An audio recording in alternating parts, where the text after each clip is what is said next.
Hola, muy buenos días muy buenas tardes a todos. Les doy una cordial bienvenida en nombre de UNESCO y ESALC y de nuestros partners Santander Universidades, el Banco Interamericano de Desarrollo, el BID, la Organización de Estados Iberoamericanos, la OEI, y la Secretaría General Iberoamericana, la CEGIP. Mi nombre es Victoria Galamuro, soy la jefa de investigación y análisis de UNESCO y ESALC y es un placer guiarles en este webinar.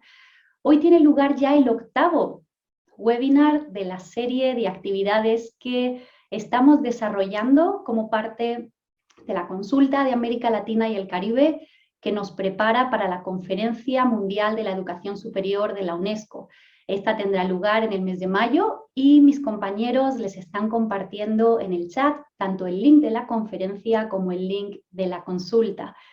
En los 7 webinars que ya llevamos, hemos hablado de muchos temas muy interesantes para los cuales siempre nos ha faltado tiempo. Estos han sido la inclusión, los futuros, la calidad, la gobernanza, la financiación, la cooperación internacional y la movilidad en la educación superior. Hemos comentado la relevancia de todos estos temas para el desarrollo de la educación superior. Han sido webinars llenos de reflexiones interesantes y de ideas que nos están haciendo repensar la educación superior en la región para la próxima década. Y el día de hoy conversaremos sobre un tema transversal a todos los demás y de una gran relevancia estratégica para la toma de decisiones en la educación superior. Hoy hablamos de producción de datos y de conocimiento. En un mundo altamente digitalizado, interconectado, con información y conocimiento distribuido por tantas fuentes, hoy vamos a ver cómo estamos generando datos y cómo estamos generando conocimiento desde la educación superior en América Latina y Caribe.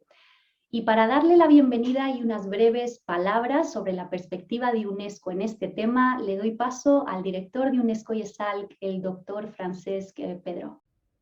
Muy buenos días. Quisiera agradecer en primer lugar la presencia de nuestros panelistas, en particular de nuestro experto, pero también de los representantes de distintas perspectivas acerca de esta crítica cuestión que es precisamente la cuestión de los datos en materia de educación superior.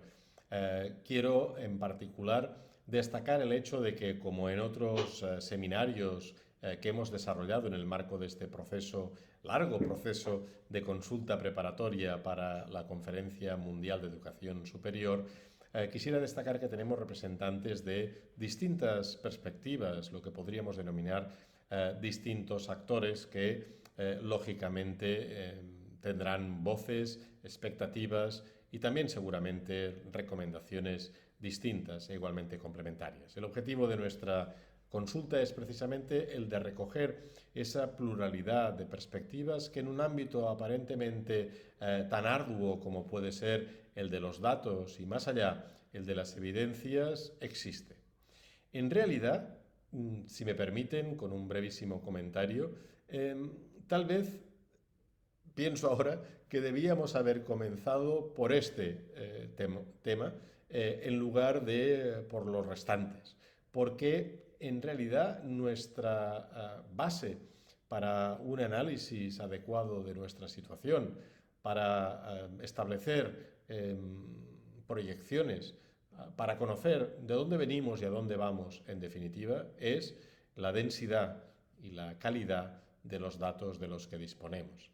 Se acostumbra a decir, en inglés por lo menos, que hay mentiras y hay estadísticas, ciertamente.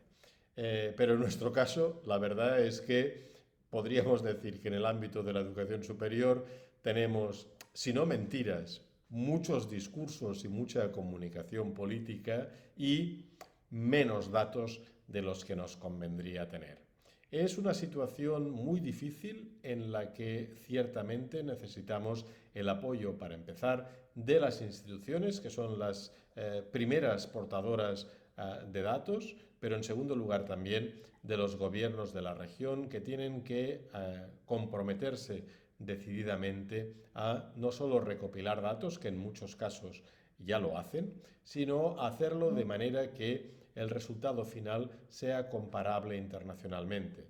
porque ciertamente es de la comparación internacional que podemos aprender exactamente si somos más altos o más bajos y, lo que es más importante todavía, cómo conseguir crecer unos cuantos centímetros, tal vez unos metros, aprendiendo precisamente de aquellos colegas, de aquellos países vecinos que tal vez han encontrado una ruta que debemos explorar.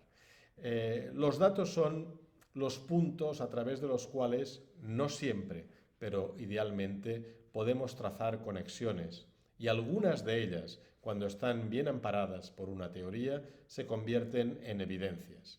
En política educativa y espectacularmente en educación superior tenemos pocos datos, pocas conexiones entre los datos y aún menos evidencias. Yo no quisiera adelantarme a lo que serán sus debates, pero me da la sensación de que implícitamente estarán comprendiendo hasta qué punto nuestro instituto tiene que tomar cartas en este asunto. Nosotros no somos el Instituto de Estadísticas, no es nuestra función, pero sí tal vez podemos hacer una función de comunicación de los datos y al mismo tiempo convertirnos tal vez en una voz que transmite al Instituto de Estadísticas, efectivamente, y a los gobiernos de nuestra región, dónde están las lagunas que tal vez nos impiden progresar en nuestra comprensión de este panorama tan cambiante que está siendo últimamente, en parte por la pandemia, el mundo de la educación superior.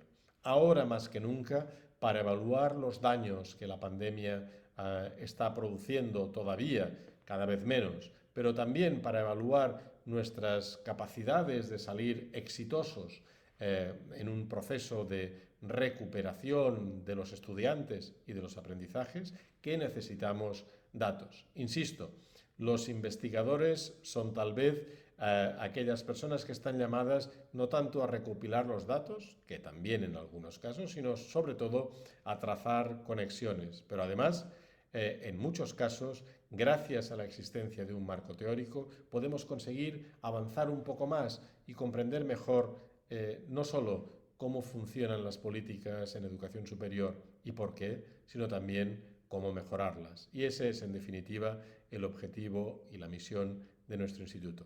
Nada más, muchísimas gracias por su atención y su participación, también a todos ustedes. Como saben, una invitación abierta a que tomen también su perspectiva en cuestión de datos, que hagan llegar, como siempre, sus puntos de vista, y además invitarles de nuevo a que participen también en la consulta abierta para hacer llegar al Congreso Mundial también su voz.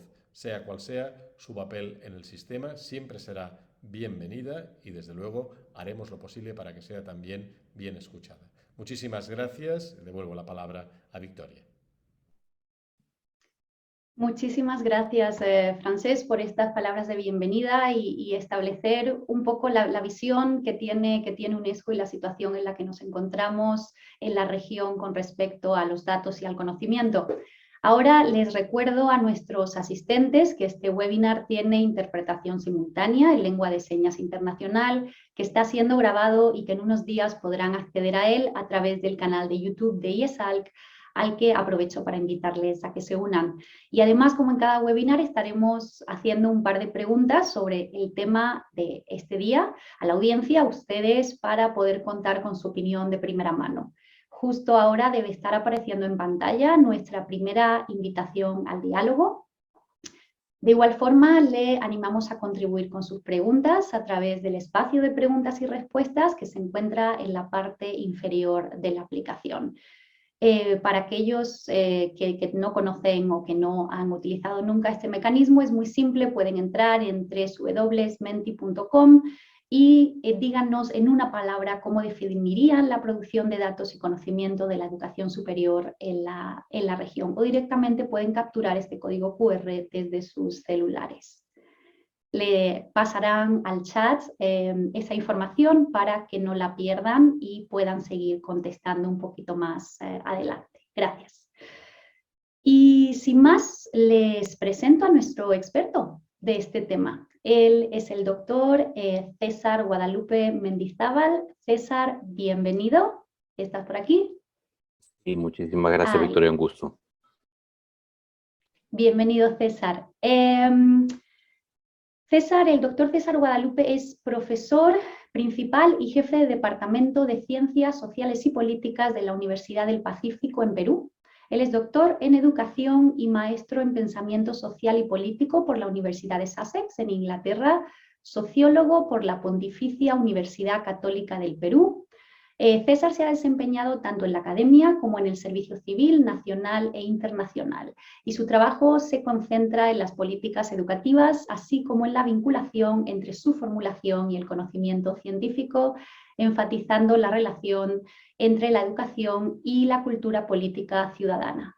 Bienvenido, César, es un auténtico placer tenerte con nosotros y el escenario virtual es suyo durante los próximos minutos. Gracias, Victoria, por la presentación y muchísimas gracias a todos los presentes por acompañarnos el día de hoy. Por favor, solo verifiquemos si creo que se está viendo o no se está viendo todavía la pantalla. Deme un segundo. Me imagino que ahora sí. Ahora sí. Sí, perfecto, muchísimas gracias. Bueno, bienvenidos y muchas gracias al IESALC por la oportunidad de participar en este diálogo, en esta conversación el día de hoy. El tema, efectivamente, como lo mencionó Francesc Pedró en la introducción, es un tema transversal, es un tema que nos toca a todos en los distintos ámbitos en los que nos movemos, en la discusión sobre políticas de educación superior. Y entonces lo que voy a hacer aquí es, no voy a entrar en la parte, digamos, árida siempre de la producción de los datos, solamente creo que voy a mencionar una tablita que siempre está bien, sino que voy a hacer una presentación que es más bien una presentación introductoria para que podamos tener una conversación y un diálogo sobre esto, ¿no? Para ello, en primer lugar, voy a hacer una brevísima descripción de dónde estamos en términos de las estadísticas oficiales de educación superior a nivel general y de la región en particular. Obviamente no restringir la discusión a las estadísticas oficiales, sino reconocer que existen otras fuentes de información. Y sobre todo quisiera enfocarme en plantear un conjunto de preguntas o potenciales desafíos que cabría enfrentar en los próximos años, ¿no? Es decir, lo que quiero hacer es plantear preguntas para la discusión, temas para discusión, más que una imagen cerrada de dónde estamos ni de lo que deberíamos hacer, o solamente sugerir algunas cosas o sugerir algunas áreas temáticas que son necesarias abordar desde el punto de vista de la producción de datos y conocimiento, pero con una mirada más general de políticas sobre educación superior y el lugar de nuestras instituciones en ello.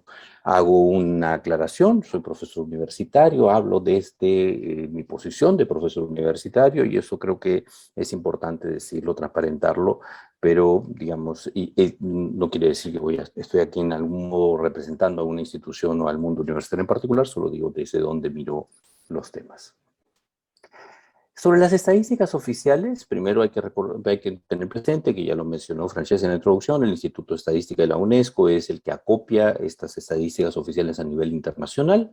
Para ello trabaja sobre varios temas, fundamentalmente las cosas que se acopian a nivel nacional tienen que ver con matrícula, número de estudiantes, tanto en conteo de personas como en equivalentes de tiempo completo, número de graduados por campos de estudio, número de docentes también en personas y en equivalente de tiempo completo, movilidad internacional, estudiantes en países anfitriones, de qué países vienen y así sucesivamente. Los temas de financiamiento de la educación, tanto financiamiento público de la educación como el financiamiento que viene de los hogares, y un conjunto de información sobre recursos y condiciones de producción, digamos, vinculada a cómo cada país aborda la tarea de desarrollar investigación, las tareas de investigación y desarrollo, ¿no? Y finalmente, digamos, es importante entender que la información internacional tiene que utilizar algunas definiciones normalizadas, así como una clasificación internacional de niveles educativos que permita hacer comparable cosas que son comparables, es decir, no fijarse solo en el nombre que las cosas tienen en cada país, sino en algún tema de contenido que diga esto es más o menos equivalente entre países y entonces podemos hacer los análisis comparativos que quepan hacer. Y el Instituto de Estadística de la UNESCO trabaja en colaboración con otros, en particular con la OCDE y en Eurostat. Hay un módulo general de compilación de datos que se hace conjuntamente entre las tres instituciones y que es un poco más detallado que el proceso de recolección general que se hace en el mundo. Y para la región de América Latina se trabaja, digamos, a través de el Instituto de Estadística. Tiene una persona en Santiago de Chile, en la Oficina Regional de Educación, que trabaja en cooperación con la CEPAL, en particular en la vinculación con las oficinas nacionales de estadística y las estadísticas que se producen no de modo sectorial, sino de modo nacional en cada país. Y esto es lo que vincula además con encuestas de hogares y algunas encuestas especializadas que permiten tener alguna información. Este es el universo sobre el que se trabaja más o menos a nivel internacional en estadísticas, fundamentalmente en estadísticas oficiales. ¿Cómo estamos? Solo les voy a poner una pequeña ilustración tomando el dato que se supone que es el más fácil de todos de compilar, que son los datos de matrícula. Esto es la situación a nivel mundial. Esto es un informe que hemos hecho recién y ahorita estamos actualizándolo con alguna información más reciente. Pero lo que podemos ver en general de que los 43 países que componen la región de América Latina y el Caribe, que digamos de acuerdo a esta organización regional que tiene la UNESCO, en realidad son muy poquitos los países, son solamente 5 los que reportan información para todos los años, los últimos 4 años, de alguna manera que tengan información en todos ellos.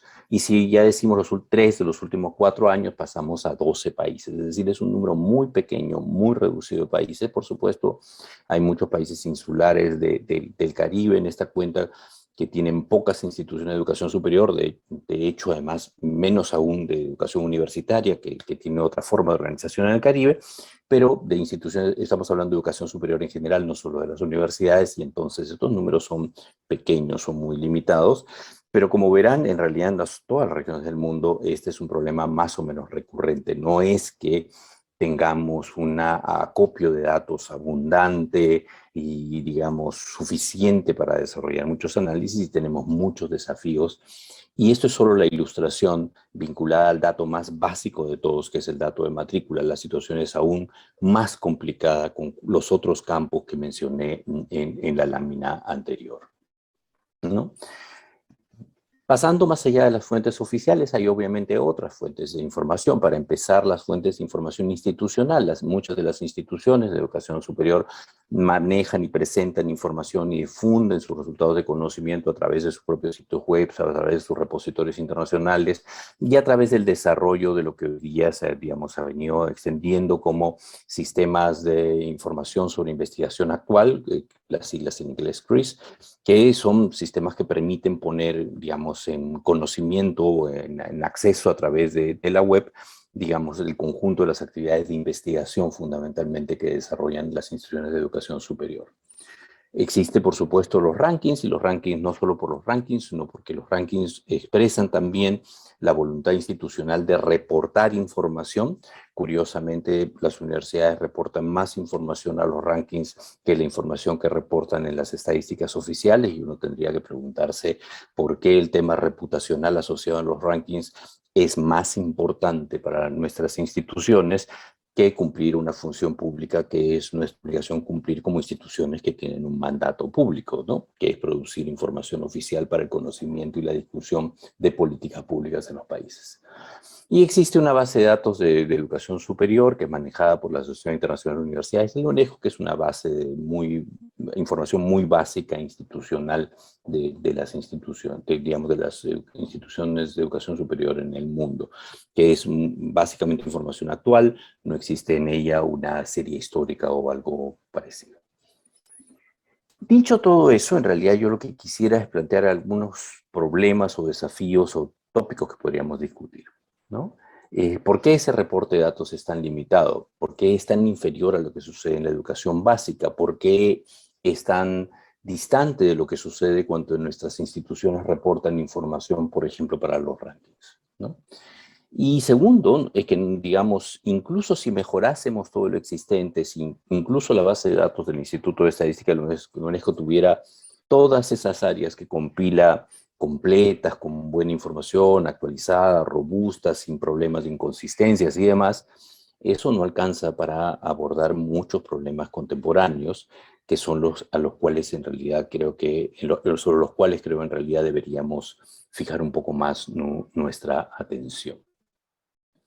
Y ahí sí me voy a detener un poco. En primer lugar, hay una discusión acerca de los problemas que aquejan el mundo contemporáneo, que los expresamos en lo que llamamos la Agenda de Desarrollo Sostenible, es decir, una agenda que está preocupada básicamente por dos temas: injusticias y inequidades a nivel global, por un lado, y sostenibilidad de nuestro planeta y las formas de vida que en él habitan, en segundo lugar. Hay dos grandes ámbitos de desarrollo que son complicados. Hace muy poco, a inicios de mes, la UNESCO justamente ha presentado un informe sobre la relación entre universidades y desarrollo sostenible, elaborado por un grupo de expertos independiente compuesto por académicos de distintas partes del mundo.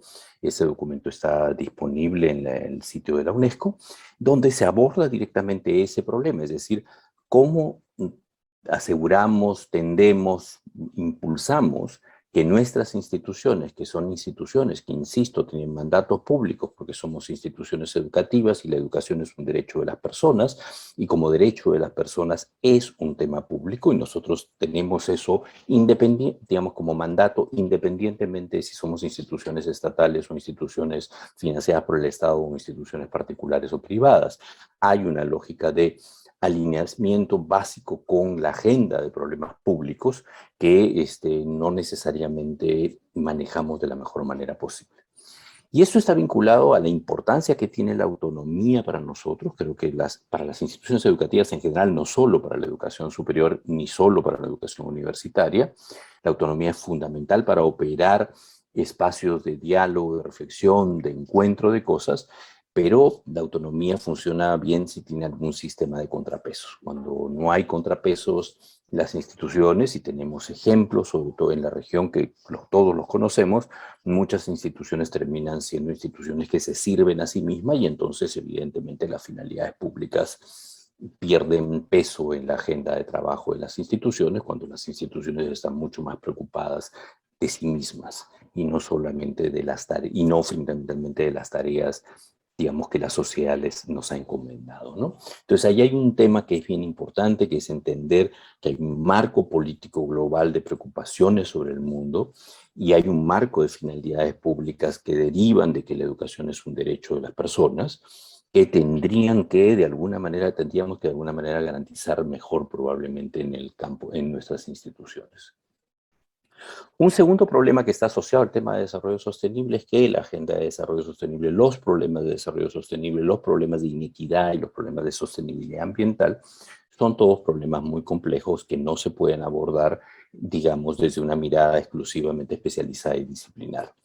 La organización disciplinar de nuestro trabajo es de alguna manera una cosa que nos ha dado mucha riqueza porque nos permite especializar y construir conocimiento muy especializado, pero al mismo tiempo también presenta algunas limitaciones, sobre todo para el tratamiento de problemas complejos. Y eso está presente muy a menudo en muchas discusiones públicas, donde terminamos teniendo miradas muy unilaterales de los problemas que se basan probablemente en una sola tradición, digamos, disciplinaria, una sola tradición de conocimiento, que hacen muy restrictivo el trabajo y la capacidad de nosotros que podemos tener en impactar sobre el tratamiento de estos problemas.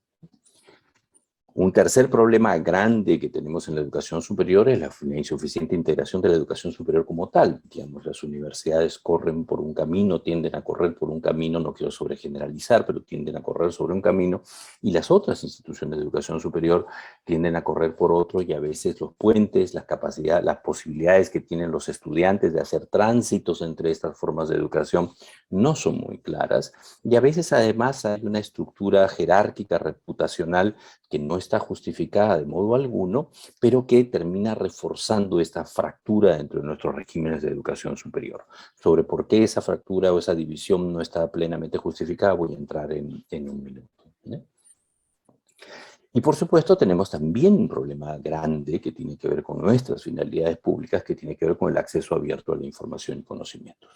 Esa es una tarea sobre la cual estamos teniendo muchas dificultades y que se ha ido, digamos, algunas de esas dificultades se enfrentan, por ejemplo, a través del desarrollo de estos repositorios y sistemas de información de investigación actual, los sistemas CRIS, pero al mismo tiempo hay muchas limitaciones vinculadas a la estructura actual, digamos, de la manera como se publica la información científica, ¿no? Si uno presta atención, por ejemplo, a las decisiones de la Unión Europea respecto de ese tema, la Unión Europea tiene claro, por ejemplo, algo que nosotros en América Latina no tenemos tan claro, en general hay lugares donde un poco más, un poco menos, ¿no?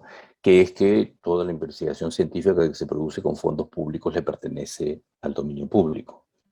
Y eso no necesariamente lo tenemos muy claro, ni tenemos estrategias muy claras acerca de cómo manejar, digamos, ese tema, ¿no? Junto a estos temas grandes hay otro conjunto de temas que quiero mencionar. Insisto, todos estos son potenciales problemas que hay que discutir por la educación general en general, por la educación superior en general, perdón, pero que tienen consecuencias acerca de qué tipo de datos quiero recopilar. Al final, ¿qué tipo de datos necesito producir para abordar estos problemas? Si no, digamos, si no tomamos en cuenta las grandes preguntas, en realidad la producción de datos termina siendo un ejercicio tecnocrático que no responde a la necesidad de nadie y eso debiéramos corregir. Un primer problema que tiene un clarísimo impacto sobre la manera como organizamos la producción de datos es la relación entre la educación superior y el aprendizaje a lo largo de la vida. Crecientemente las personas ingresan a la educación superior y regresan en distintos momentos a lo largo del tiempo. Crecientemente la educación continua es un componente importante de la educación superior y entonces, por ejemplo, solo para poner una ilustración muy básica, la manera como calculamos tasas de matrícula en la educación superior empieza a dejar de tener sentido.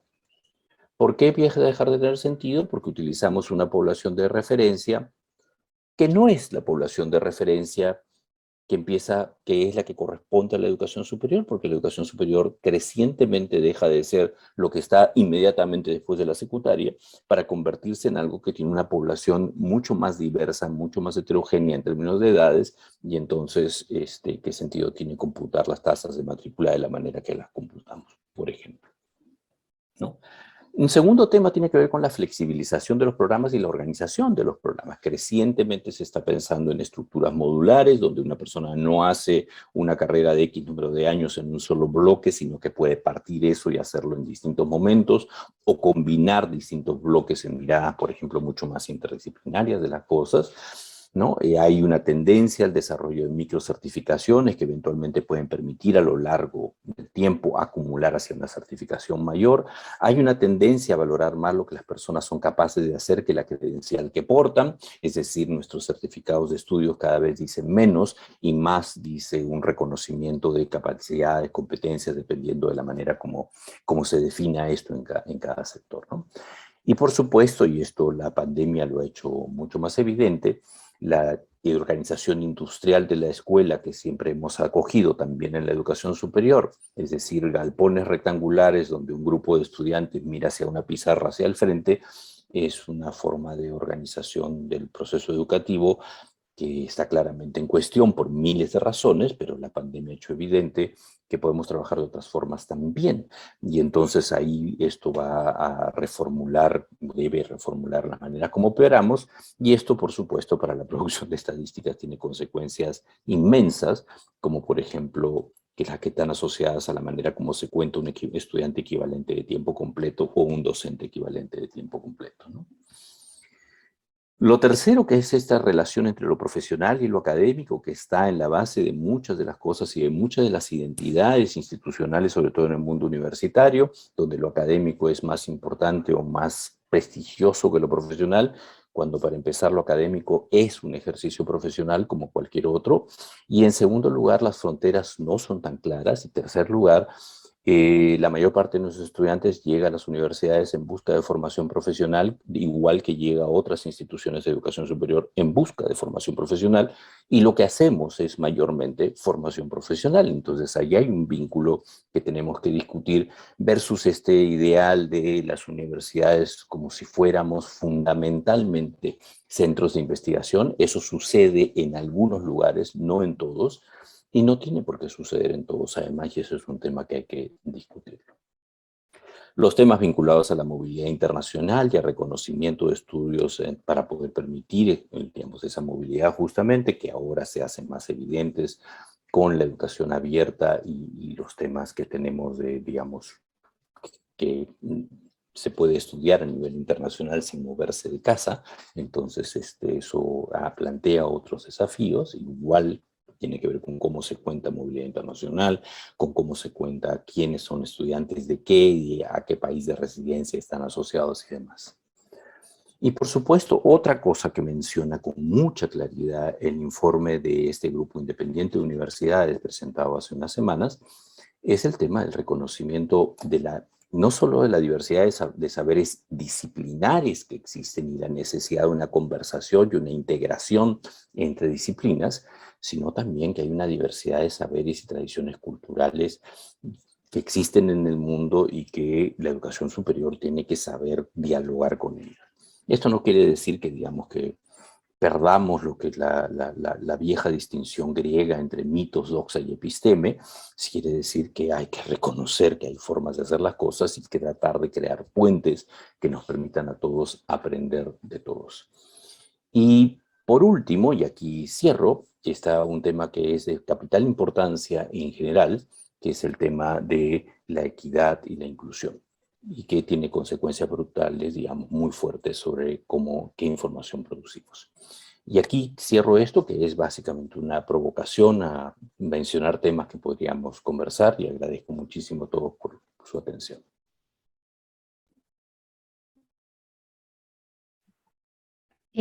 Muchísimas gracias, César. Muchas gracias por esta síntesis tan completa de un tema tan complejo como es la producción de datos y conocimiento. Yo creo que se ha visto que, aunque todos apostamos por una gestión y unas políticas públicas basadas en la evidencia, está claro que para ello necesitamos datos relevantes, datos de calidad, actualizados, comparables, nacionales, internacionalmente, y a día de hoy aún no tenemos ese tipo de datos para muchas de las decisiones que deben ser tomadas, la mayoría de las cuales son extremadamente complejas.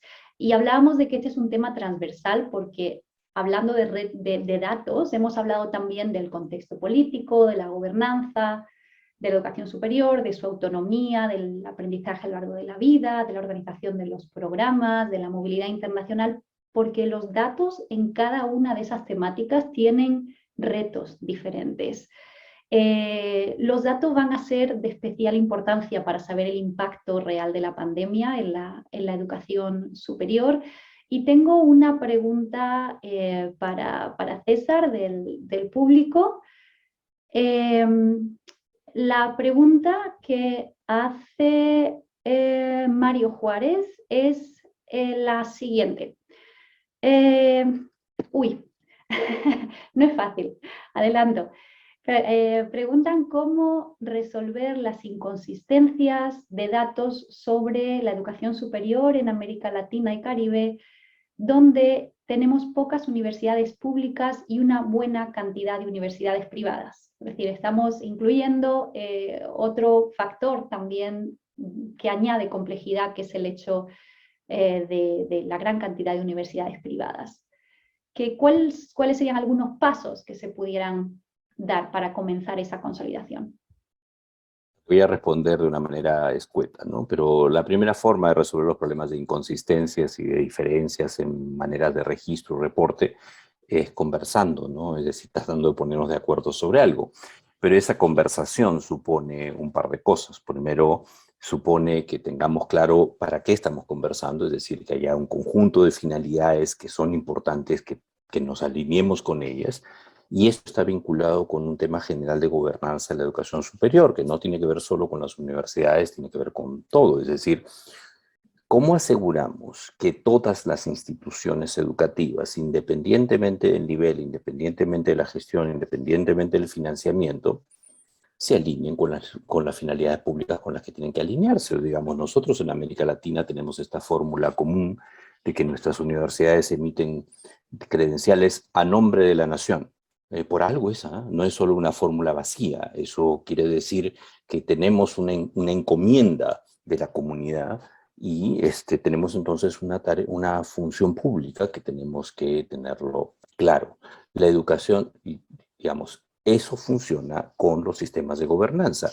Un sistema de gobernanza que dice para las instituciones, sean públicas, sean privadas, usted tiene que publicar X, Y y Z, si no, no opera, o si no pasan tales y cuales consecuencias, es la única forma de resolverlo, pero eso se hace sobre la base de construir, conversar y acordar sobre ello, ¿no?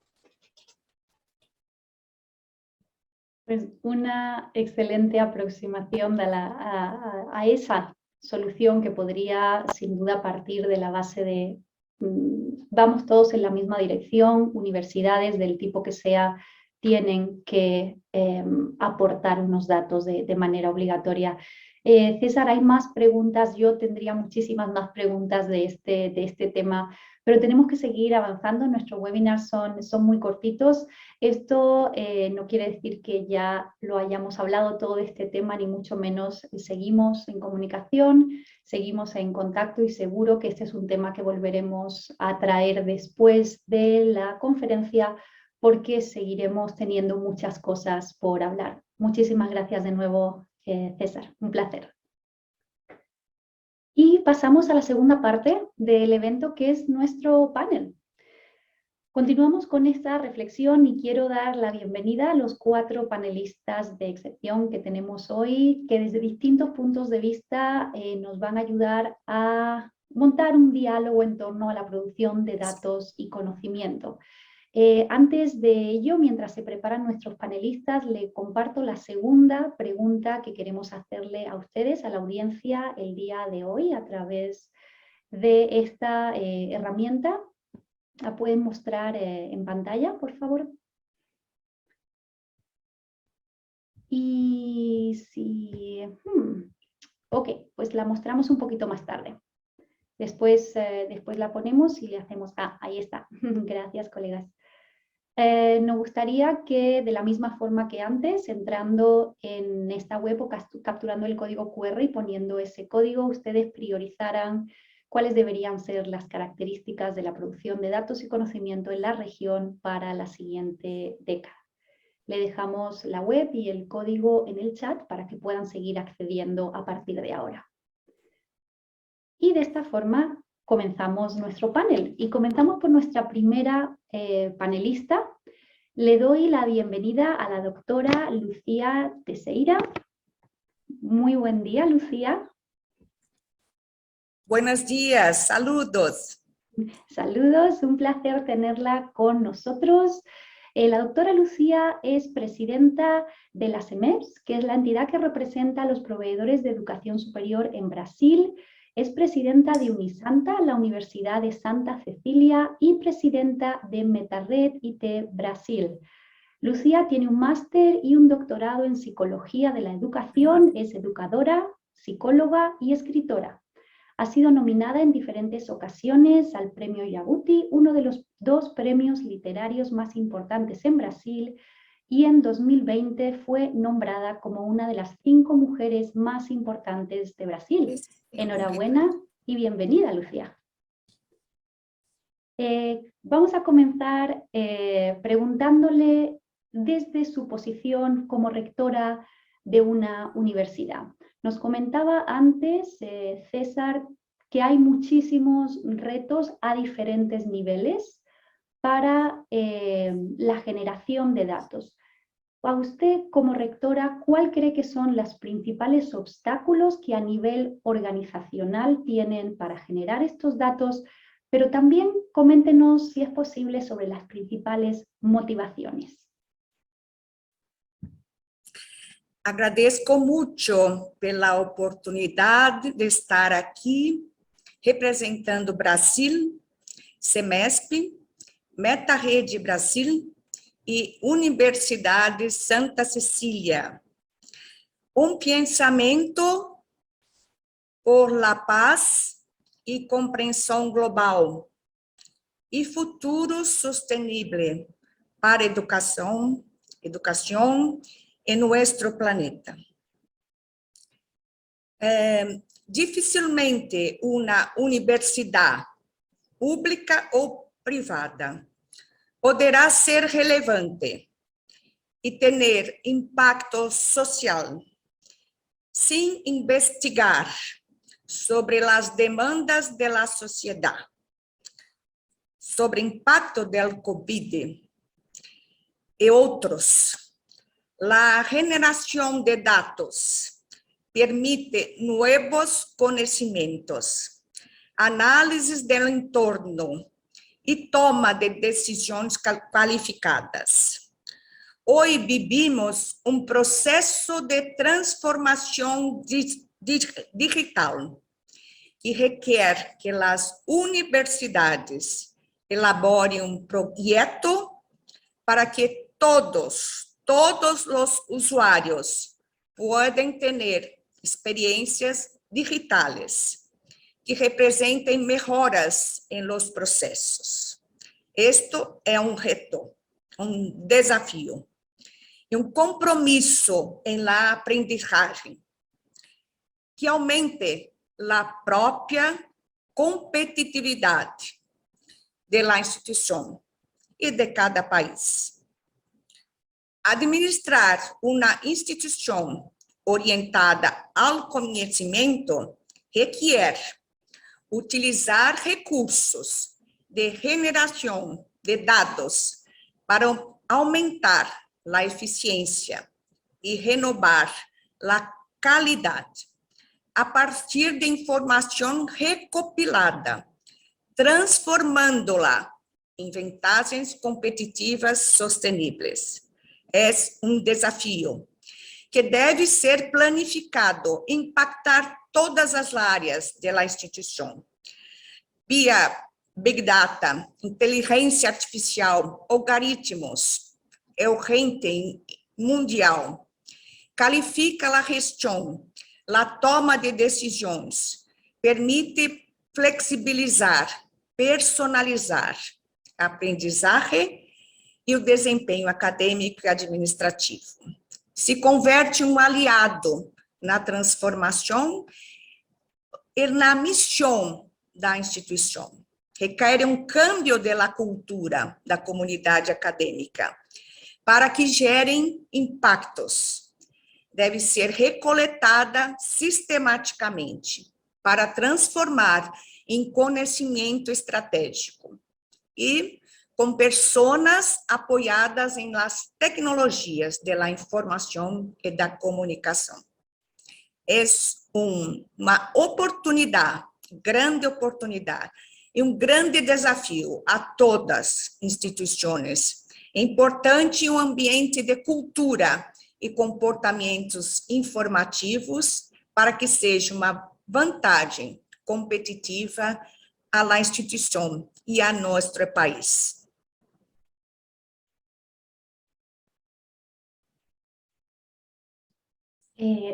Interesantes reflexiones, Lucía, gracias, porque me lleva a pensar que para las universidades, incluso si ignoramos cualquier tema nacional, internacional, pensando en la universidad como organización, para la universidad misma, para su competitividad, es esencial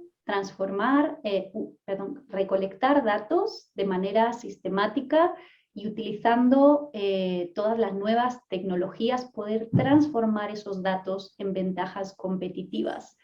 Entonces, yo creo que esto, cuando hablábamos antes de qué hacemos con las universidades privadas, al final puede ser que el punto de partida sea, oigan, recolectar datos es importante para ustedes como institución. El siguiente paso es cómo recolectamos datos de una manera comparativa para que vayan más allá de las organizaciones. Pero ese punto de vista organizacional es muy importante.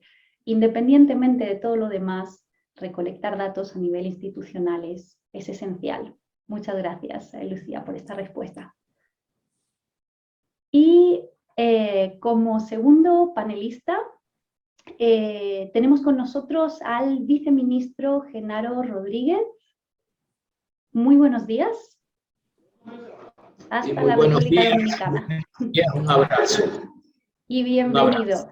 Le presento, Genaro Rodríguez es especialista en educación superior, con mención de ciencia y tecnología, y ha sido profesor por más de 30 años de las cátedras de Derecho Civil y Derechos Especializados. Ha sido director general del recinto de Santiago en la Universidad Autónoma de Santo Domingo por 4 periodos. presidente de la Junta Municipal Electoral de Santiago en 2 ocasiones, presidente de la Asociación de Abogados de Santiago y 2 veces electo primer vicepresidente del Colegio de Abogados de la República Dominicana. Genaro es abogado de los tribunales de la República Dominicana y conferencista. Actualmente es el viceministro de Ciencia y Tecnología del Ministerio de Educación Superior de Ciencia y Tecnología de la República Dominicana. Así que aquí estamos con otro actor muy importante de este tema, que es el gobierno. Entonces, desde el punto de vista de Lucía, recolectar datos para la organización, las universidades como instituciones, es muy importante. Pero ahora nos vamos a los gobiernos, una visión más macro. Sabemos que los gobiernos de América Latina y Caribe también tienen dificultades para el acopio de información básica de las universidades, y algunos que no se presentan en otros niveles educativos inferiores. Pero nos gustaría que usted nos explicase por qué cree que sucede esto y qué mecanismos pueden reforzar esta diferenciación. Y en último lugar, ¿qué podrían hacer los gobiernos? ¿Cómo podrían apoyar a revertir esta tendencia? Sí, muy buenos días a todos y a todas desde la República Dominicana. Nos gustaría, como un momento previo, compartir algunas ideas con relación a este tema.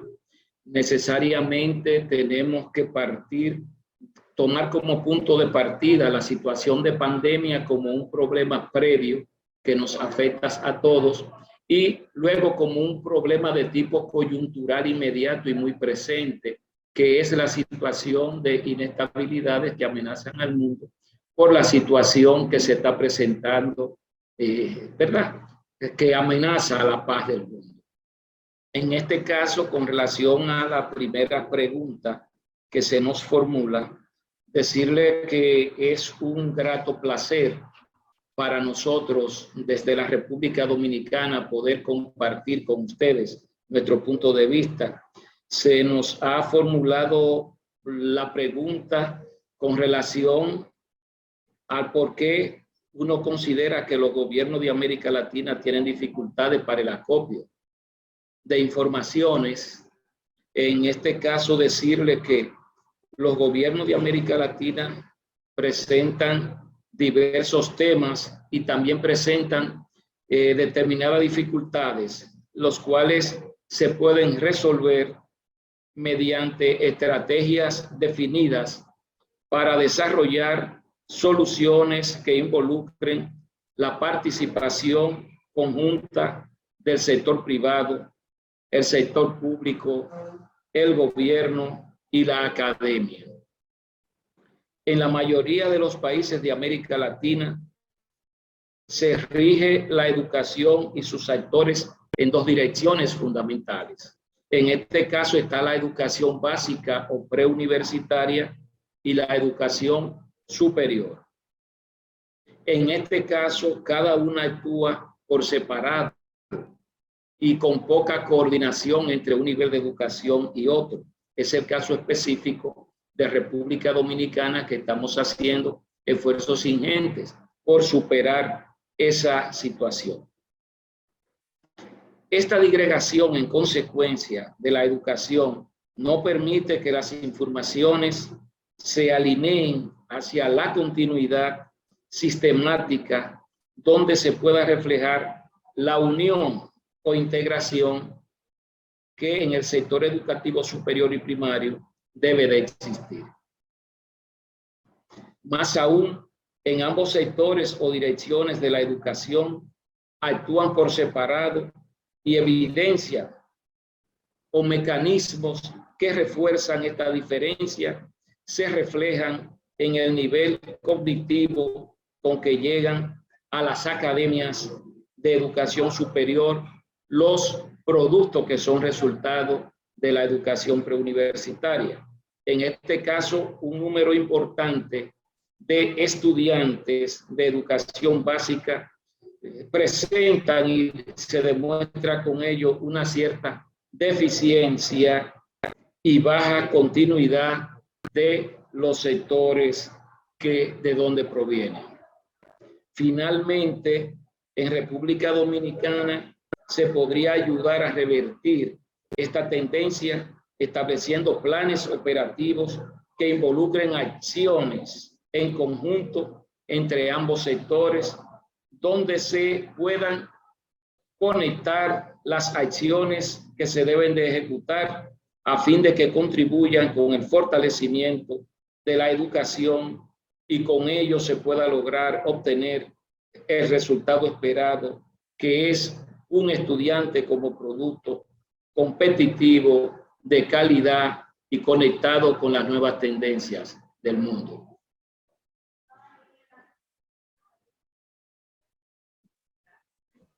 Gracias, Genaro, por esta reflexión. Gracias. Muchas gracias.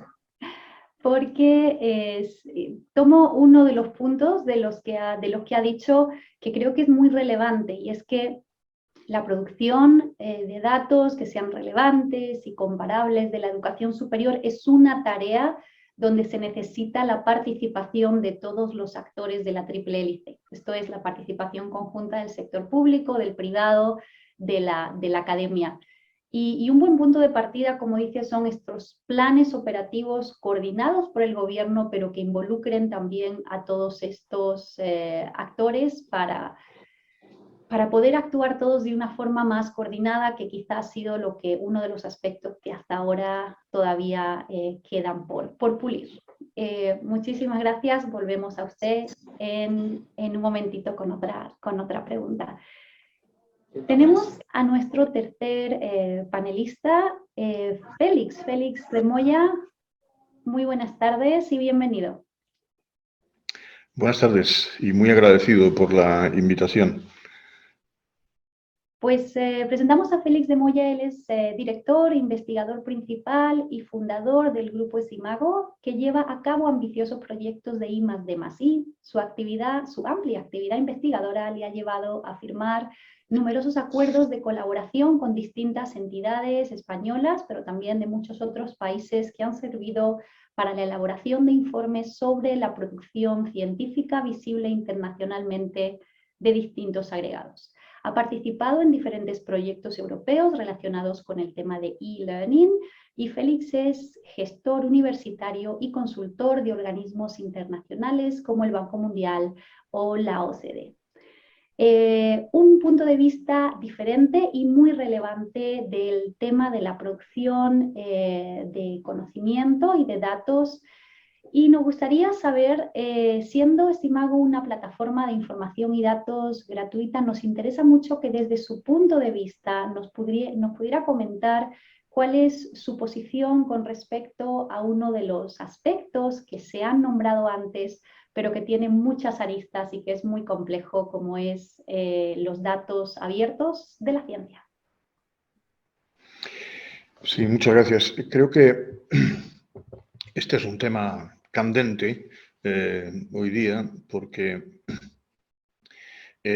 por una parte, las instituciones y las agencias gubernamentales, incluso organismos internacionales, han tratado de potenciar el acceso abierto a la información, primero en el movimiento Open Access, y después se incorporan otros fenómenos que tienen que ver con el acceso abierto a los datos, por razones que están relacionadas no solo con aspectos económicos, que indudablemente también están implicados, sino por razones que tienen que ver con la necesidad de transparencia en los procesos de generación de conocimiento para asegurar la calidad de los resultados alcanzados. Y las instituciones de educación superior, evidentemente, juegan un papel determinante. En el caso de América Latina, particularmente porque el porcentaje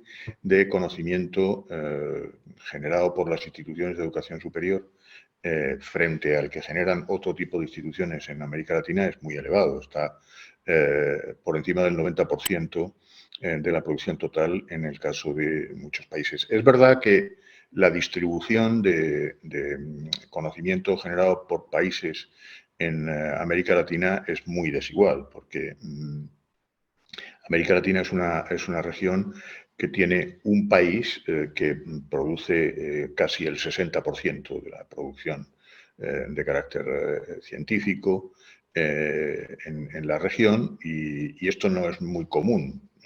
Solo hay otra región en el mundo que tiene una situación similar, que sería Asia. Pero, en todo caso, lo que sí parece necesario es que para contribuir a la toma de decisiones convenientemente informadas, es necesario que la información esté en acceso abierto, y para contribuir a que los procesos de transparencia se puedan desarrollar adecuadamente, pues es necesario que los datos estén también disponibles. Nuestra experiencia ha sido que la colaboración con otras instituciones, normalmente privadas, está en el origen de nuestra capacidad para poner en abierto esta información. Y creo que existen oportunidades interesantes. Las propias instituciones privadas que generan esta información han evolucionado en relación con estos temas de acceso abierto a la información, han evolucionado favorablemente a lo largo de los años. Y hoy día, primero, ha desaparecido el monopolio que existía hace unos años en el acceso a información científica, sobre todo a información métrica, y han aparecido nuevos actores que obviamente han flexibilizado el panorama y han permitido que haya más información disponible.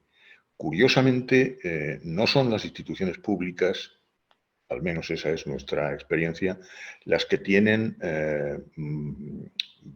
trayectorias más claras en relación con este proceso. Creo que lo que tiene que haber es una colaboración entre quienes, en definitiva, acopian esa información y, sobre todo, la estructuran y la pueden poner de forma suficientemente inteligente a disposición de los diferentes usuarios. Y esto no puede hacerse esperando que en algún momento las instituciones públicas empiecen a tomar decisiones. Habrá que empezar a hacerlo por parte de quienes están en disposición de hacerlo. Nosotros hemos hecho una modesta contribución en ese sentido desde hace años, y esperamos sencillamente que haya otros que puedan hacer algo parecido. Pues agradecida también a Félix por estas aportaciones, que dice que si bien los gobiernos, las agencias gubernamentales han intentado promover el acceso abierto por razones tanto económicas como de transparencia, y por la necesidad de esa información abierta finalmente para la toma de decisiones, la colaboración con instituciones privadas se está demostrando crítica. Y todos estos nuevos actores que han aparecido recientemente han flexibilizado el panorama, y resaltamos esa llamada a las instituciones públicas también a que se sumen, porque quizá ellos tienen un poder al cual no pueden llegar otras instituciones para el tema de la generación de datos. Y bueno, y los necesitamos a cada uno de ellos para que, junto con la iniciativa privada, poder tener más y mejores datos.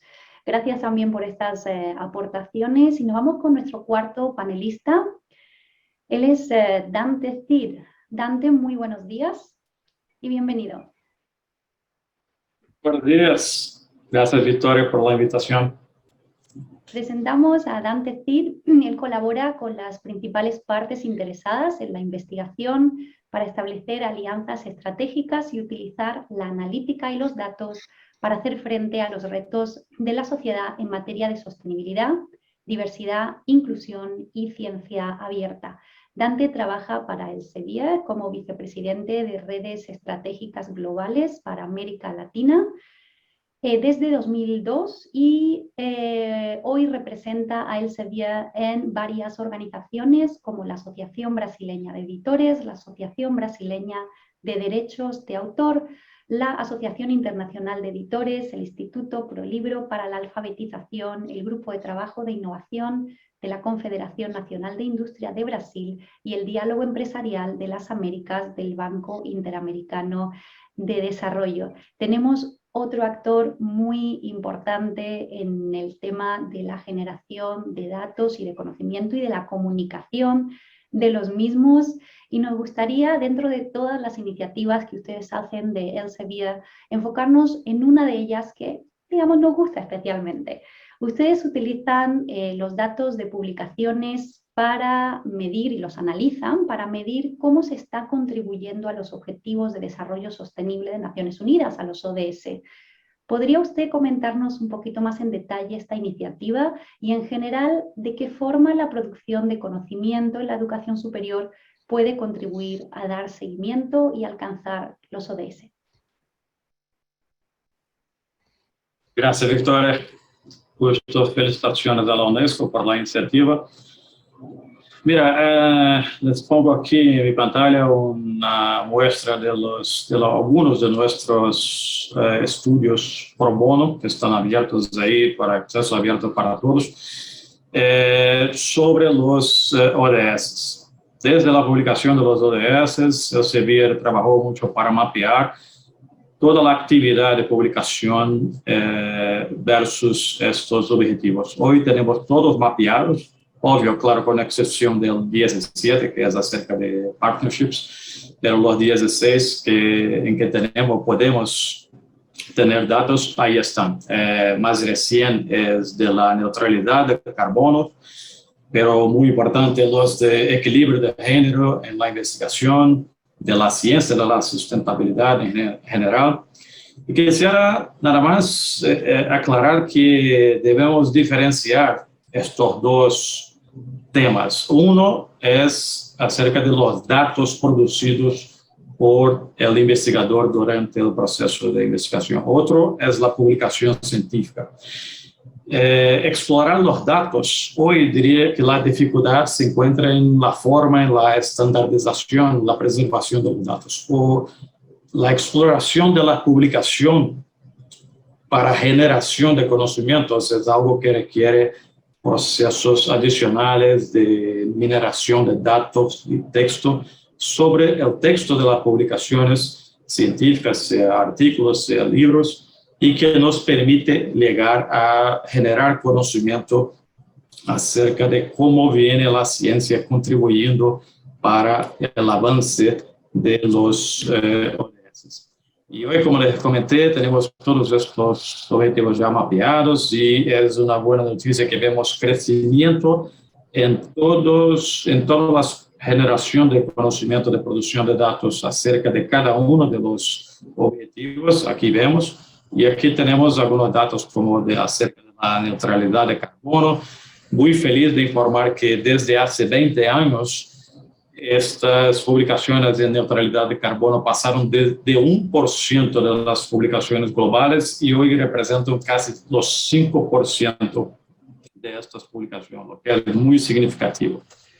Por ejemplo, acerca del equilibrio de género en la investigación científica, tenemos acá, por ejemplo, a Argentina presentando números ya superiores de presencia de mujeres comparado a las de hombres como autores de publicaciones científicas. Y en todos los países investigados, un crecimiento significativo de la participación femenina en las publicaciones científicas. Entonces, justamente como me preguntaste, Victoria, es utilizar estas publicaciones para generar conocimiento y apoyar la función social de la universidad en generar hipótesis, debatir hipótesis y datos que puedan guiar los gobiernos hacia perseguir a estos objetivos de desarrollo sustentable. Muchas gracias. Y muchas gracias también porque yo creo que nos encanta ver este tipo de análisis y ver cómo las publicaciones que tratan sobre los ODS están todas en aumento, como se ha multiplicado, por ejemplo, por 5 las publicaciones en neutralidad de carbono, quizás porque las necesitamos más que antes también. Y hablando de qué datos son relevantes para nosotros como UNESCO, datos muy relevantes es saber hasta qué punto la ciencia está contribuyendo a los grandes problemas y a los grandes retos de la humanidad. Con estos datos esperanzadores nos da un poquito más de eso, de una visión más positiva sobre cómo la universidad en general cada vez está un poquito más cerca de estos retos que necesitamos investigarlos entre todos y que son tan urgentes antes del 2030. Gracias, Dante. Volvemos con usted en una siguiente ronda. ¡Wow! ¡Cuánta información! Nunca mejor dicho. Es fascinante ver cómo desde distintos puntos de vista los panelistas nos están trayendo unos insights tan relevantes. En la segunda ronda vamos a comenzar por don Genaro Rodríguez y le vamos a preguntar si está por aquí, don Genaro. Sí, estoy. Vale, ya le veo. Le queríamos preguntar, don Genaro, también como representante de los gobiernos, antes le hemos preguntado sobre qué hacer para animar, digamos, a las universidades a aportar más datos. Ahora queremos saber sobre la relación intergubernamental de diferentes países. Y nos gustaría saber cuáles son los mecanismos que se pueden promover a nivel de los estados, de los diferentes estados en América Latina y Caribe, para asegurar que los resultados de investigación financiados con recursos públicos, desde locales a internacionales, sean de acceso público. En la Unión Europea ha habido recientemente avances en este respecto y nos gustaría saber su opinión como representante de gobierno en la región. Bueno, me parece que indiscutiblemente uno de los desafíos principales que tenemos los estados es propiciar las condiciones y niveles importantes de coordinación para posibilitar que los productos que resultan de las investigaciones que realizan nuestros países puedan servir como premisa de partida para la generación de conocimiento. Entonces, en todo el espectro de público estatal se generan un conjunto de informaciones que necesariamente deben de ser utilizadas como insumo para la generación de conocimiento científico y tecnológico. Entonces, un primer plano se deben de realizar coordinaciones importantes entre los estados y en este caso desarrollar estrategias importantes de diplomacia en el plano científico.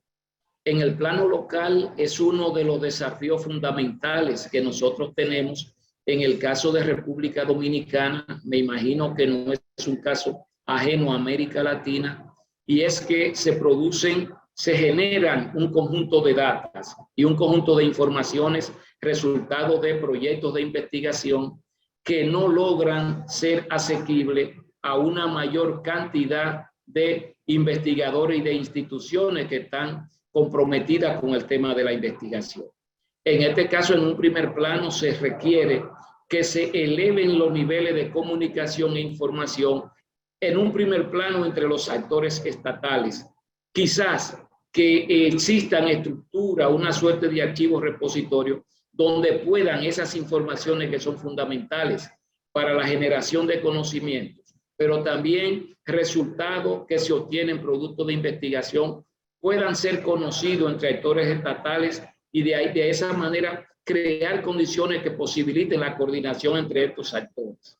Por el otro lado, necesariamente se tienen que diseñar a nivel local políticas que posibiliten que las academias, las universidades y los institutos de investigación puedan accesar a esas informaciones, a esos datos, sobre todo en un primer plano, un compromiso que deben de asumirlo las instituciones de educación superior pública por ser un ente que está conectado directamente al Estado por un lado, pero a la vez necesariamente esto deben de crearse y propiciarse condiciones en el caso nuestro para que todo el espectro privado del Sistema Nacional de Educación Superior, Ciencia y Tecnología, que son las universidades y las academias, puedan tener niveles de intercambio, comunicación y participación en procesos colaborativos que posibiliten que este conjunto de data, de informaciones y de conocimiento como resultado de investigaciones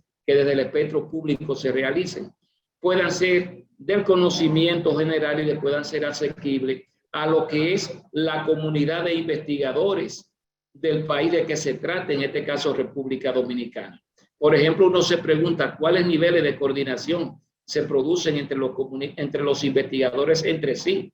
En el caso de nosotros, los que forman parte de la carrera nacional de investigadores, pero cuál es el nivel de intercambio de data, de informaciones sustantivas que puedan servir para generar conocimiento científico-tecnológico. Entonces son retos y desafíos que desde el espectro estatal nosotros tenemos para nosotros hacer que crezca y que sea creciente la producción de conocimiento científico a partir de informaciones relevantes que se generan desde el espectro público de la vida de cada uno de nuestros países. Más o menos en esa perspectiva uno lo ve. Luego hay que desarrollar políticas de estímulo y de motivación, desarrollar el espíritu asociativista de las personas que están trabajando, investigadores, las IES, los institutos, y en sentido general producir una suerte de sinergia más efectiva entre la esfera pública y la esfera privada para que sea posible el acceso a las informaciones que se generan desde acá, tanto como insumos como investigaciones, resultados de investigaciones que se financien desde el espectro público. Muchas gracias. Gracias a usted, porque vuelve a traer el tema de la importancia de coordinación y la importancia de las sinergias también entre los diferentes estados y la diplomacia científica como algo esencial para ponerse de acuerdo en esos temas. La mayor comunicación e intercambio de información con estos repositorios comunes realmente empieza desde los mismos investigadores, que ellos puedan compartir información entre ellos, pero también a nivel de políticas públicas que después permitan que las universidades puedan acceder a todos estos datos. Y cuando hemos hablado del ejemplo del espacio de Europa, de la Unión Europea, pues allí está el espacio europeo de educación superior, que ha llevado muchas décadas, pero sin duda facilita estos acuerdos. Todavía no tenemos algo similar en la región, aunque en el webinar anterior ya hablamos de muchas iniciativas que van en esta dirección, como el espacio iberoamericano del conocimiento, entre otros. Así que está claro que es un proceso largo, no es fácil en ninguna región del mundo, pero hay que comenzar porque es muy importante.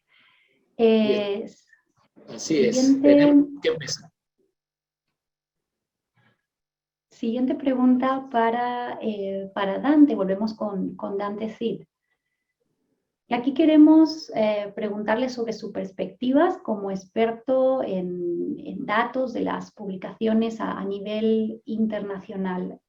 Todavía estos datos no son globales, no son iguales, e incluso desde la iniciativa privada se presentan ejemplos muy interesantes, pero no seguimos sin tener un estándar global. Volvemos a que es una situación ideal, es algo que no vamos aquí en unos minutos a solucionar, pero ¿cómo podríamos dar pasos en la dirección correcta para llegar o para comenzar a construir estándares de calidad globales para recolectar, procesar y comunicar los datos de las publicaciones científicas? Gracias, Victoria. De hecho, es un tremendo reto. Les comparto aquí algunos datos. Los datos de investigación tienen un ciclo de vida propio. Y para tal, de hecho, no es tan simple que se llegue a este estándar, a esta preservación. Hay un número muy grande de requerimientos para que sean, de hecho, útiles los datos generados por investigación anterior. Muchos simplifican este tema y la verdad es que en mi percepción veo como fundamental el rol de las agencias de financiación, de poner requerimientos de planes de datos para cada concesión de financiación a un proyecto de investigación. Al hacer eso, vamos a empezar a garantizar que, especialmente en América Latina, donde hay muy baja adhesión a eso, que a estos requerimientos tengamos más adherencia, como la de su accesibilidad, citabilidad, reproducibilidad. Hay un listado inmenso, les dejo aquí la presentación enseguida para consulta de toda la audiencia, pero la buena noticia es que ya existen iniciativas internacionales para hacer un estándar de formato y de preservación de datos. Les comparto aquí la iniciativa FAIR, que es la que tenemos más contacto desde Elsevier, y les invito a visitar su sitio como un ejemplo, como un guión para que las agencias de financiación de nuestra región empiecen a poner requerimientos. Ya tenemos ejemplos ahí interesantes, como el Ministerio de la Ciencia en Argentina, la FAPEST en São Paulo, Brasil, que ya pusieron planes de datos como requerimiento para conceder financiación a los proyectos de investigación. Hicimos recién, y les invito a visitar, una encuesta con investigadores de todo el mundo,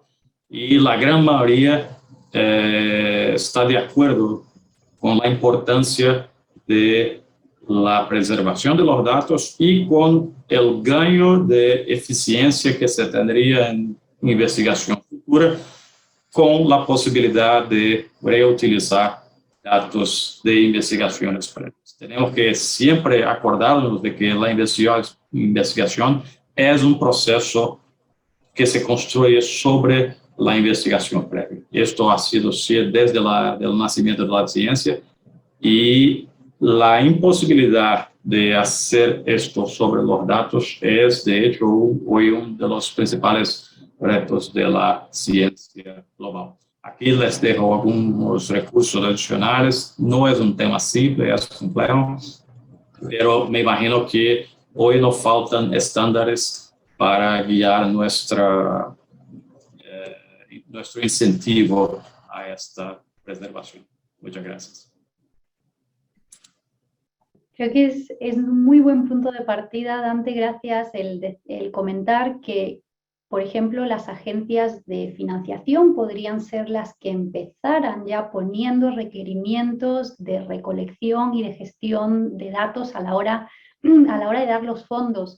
Y muchas gracias también por traer una iniciativa muy concreta, esta iniciativa FAIR, que tiene como objetivo una mayor heterogeneidad en la recolección y en el tratamiento de datos. Definitivamente aún necesitamos esos estándares, necesitamos líderes que desde distintas partes se coordinen, porque esto no es una cosa de una sola organización. Nosotros desde UNESCO siempre lo proclamamos, pero también sabemos que tenemos que ser todos. Tienen que ser las universidades, tienen que ser los gobiernos, tenemos que ser las agencias internacionales y, por supuesto, la iniciativa privada quienes hagamos esto de forma conjunta, pero me alegra ver cómo somos muchas de las personas que lo estamos intentando y están surgiendo iniciativas concretas. Gracias, Dante. Pasamos con Lucía.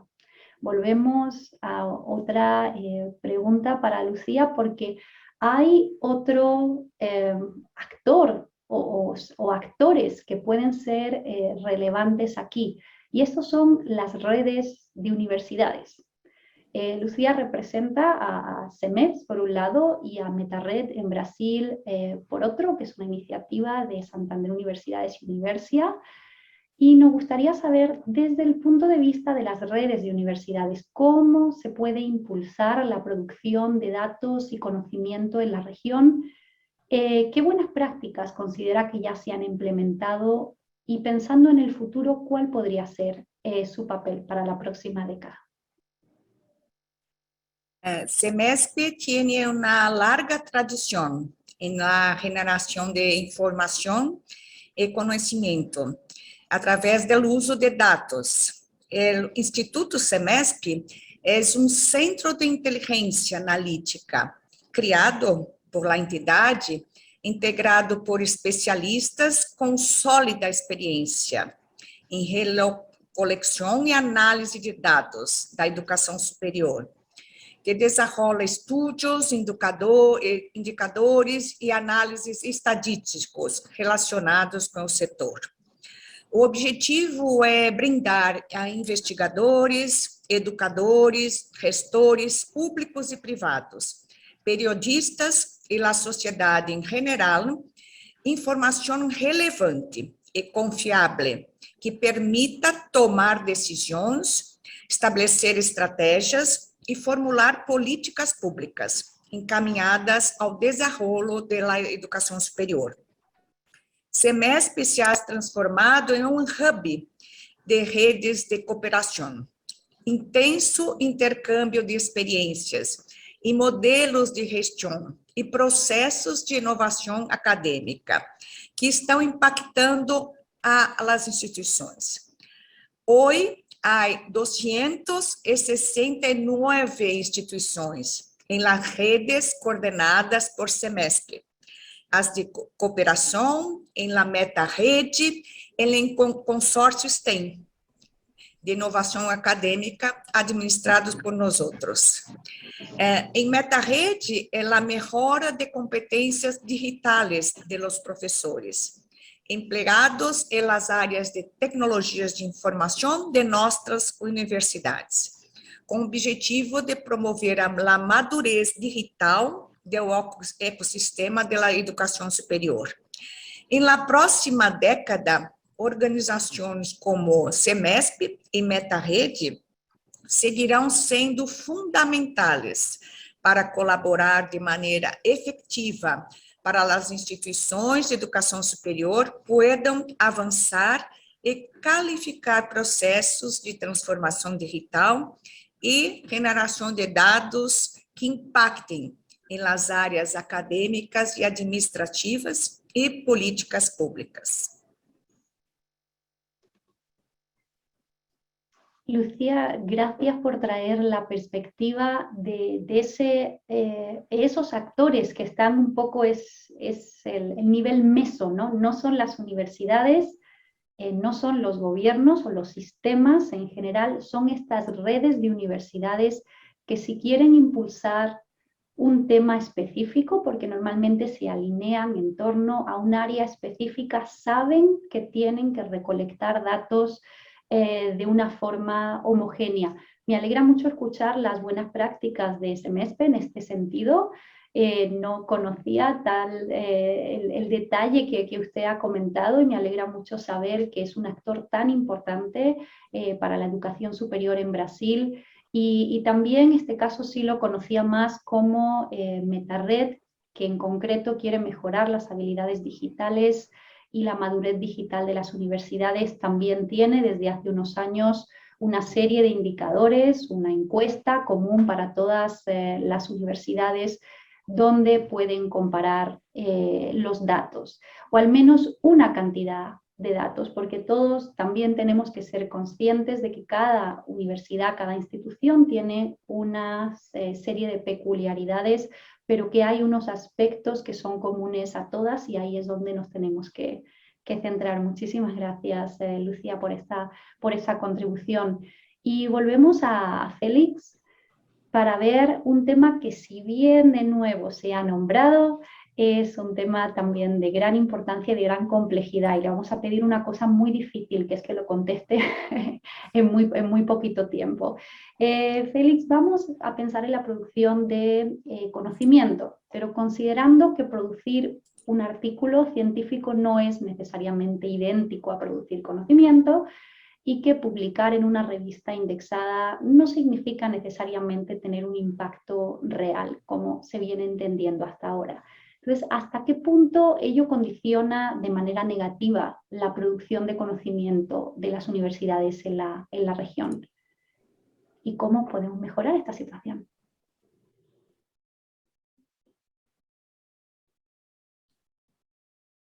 No te escuchamos, Félix.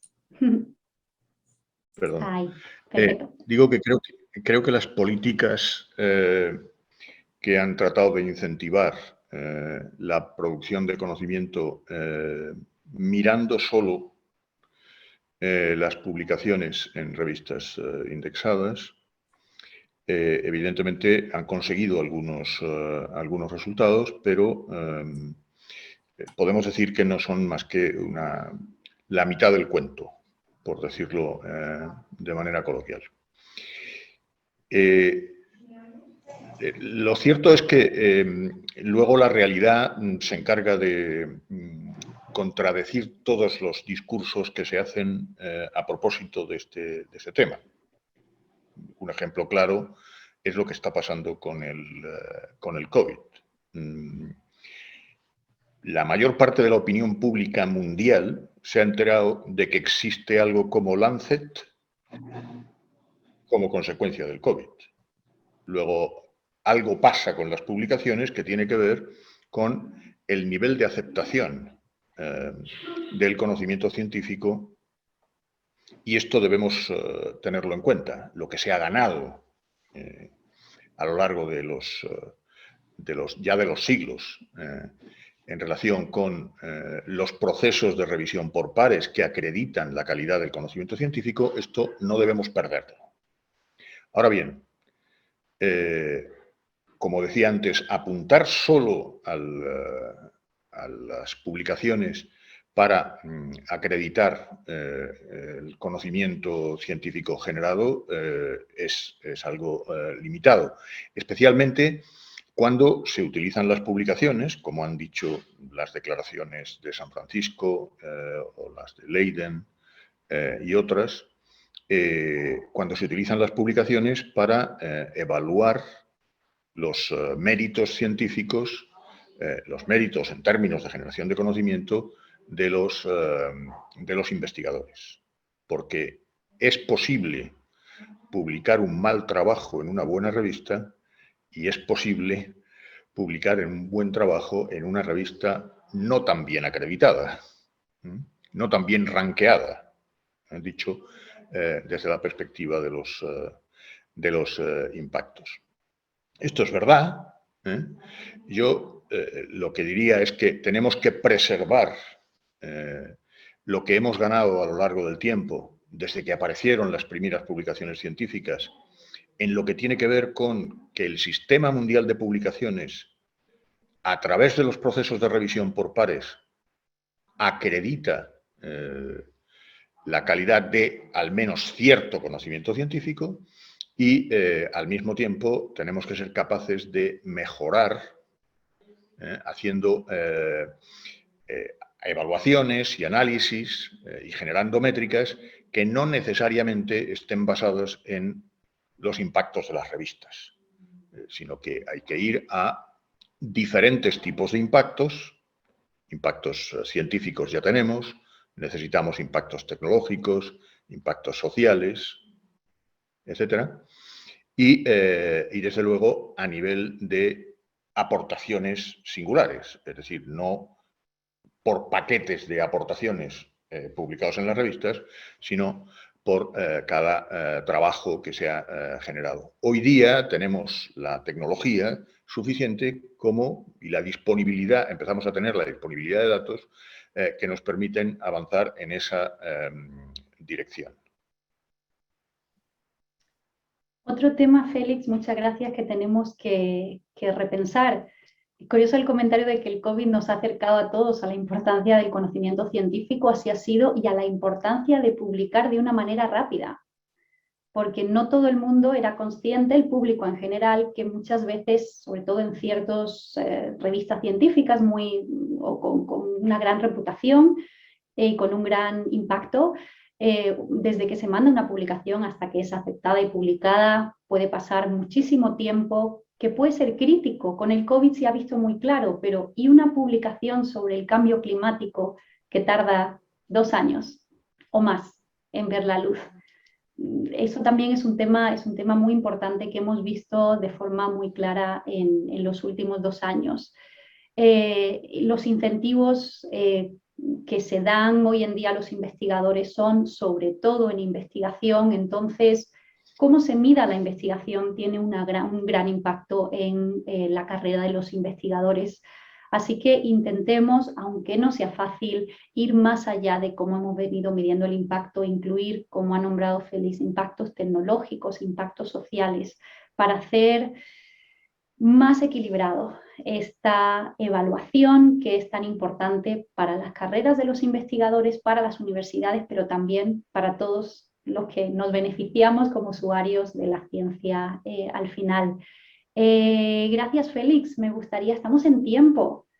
Les agradezco que se hayan todos ceñido más o menos a los tiempos establecidos y les voy a pedir que pudieran traer, por favor, a los 4 panelistas a la pantalla, por favor. Ahí. Don Genaro, ¿está por aquí? Sí, perfecto. Estoy. Sí, aquí ya estamos todos. Se me pierde, no lo veo y ya lo veo por aquí. Perfecto. Pues tenemos que ir concluyendo este webinar. Hemos visto un tema hoy que en realidad son casi 2, porque hablamos de producción de datos por un lado y producción de conocimientos en un mundo altamente digitalizado, interconectado como el actual. Yo creo que con información y con conocimiento que está distribuido por tantos lugares, repensar el cómo lo estamos haciendo es crítico.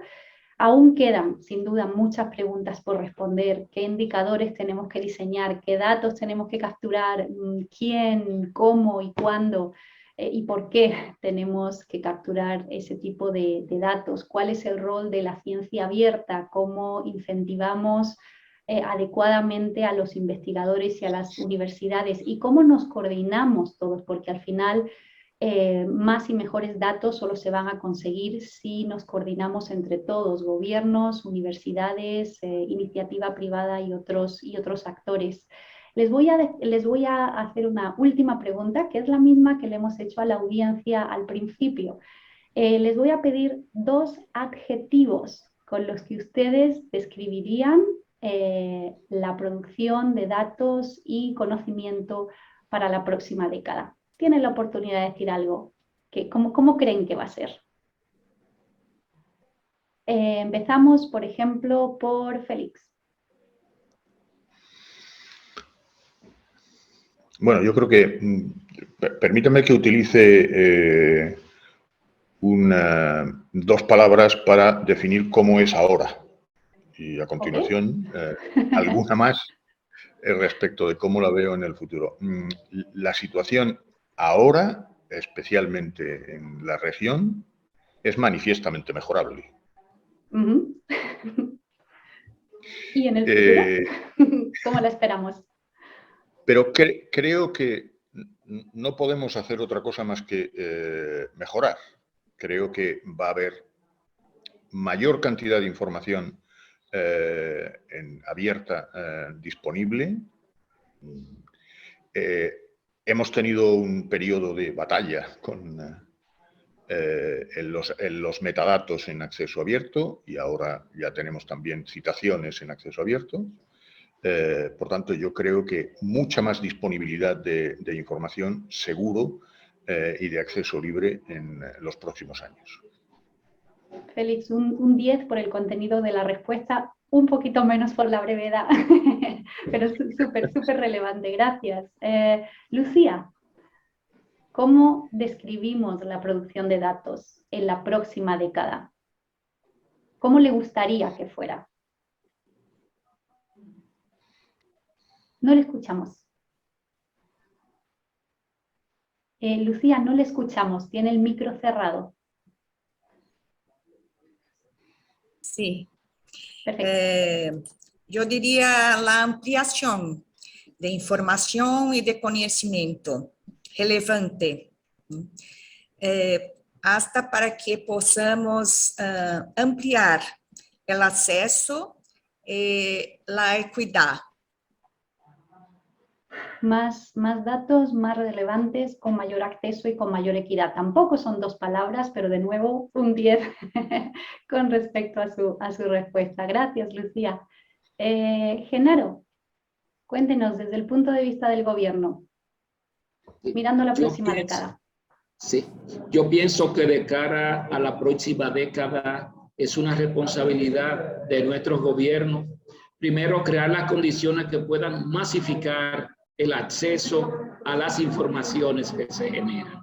Eso pasa como condición previa con la responsabilidad nuestra de formar un individuo debidamente competitivo que tenga acceso a las tecnologías emergentes, que pueda tener conectividad y una buena conectividad para poder accesar, que recupero el planteamiento de la equidad y las políticas públicas, que es un gran desafío, para que cada ciudadano en el marco del concepto de ciencia abierta ampliado de cara a la próxima década puedan tener un equipo que le permita tener la accesibilidad a los resultados de la ciencia y la tecnología. Eso pasa por un conjunto de situaciones y en el caso nuestro, cuando uno piensa desde la perspectiva del Estado, uno dice, bueno, pero ¿cuál es el componente tecnológico que tienen añadidos, por ejemplo, las compañías telefónicas?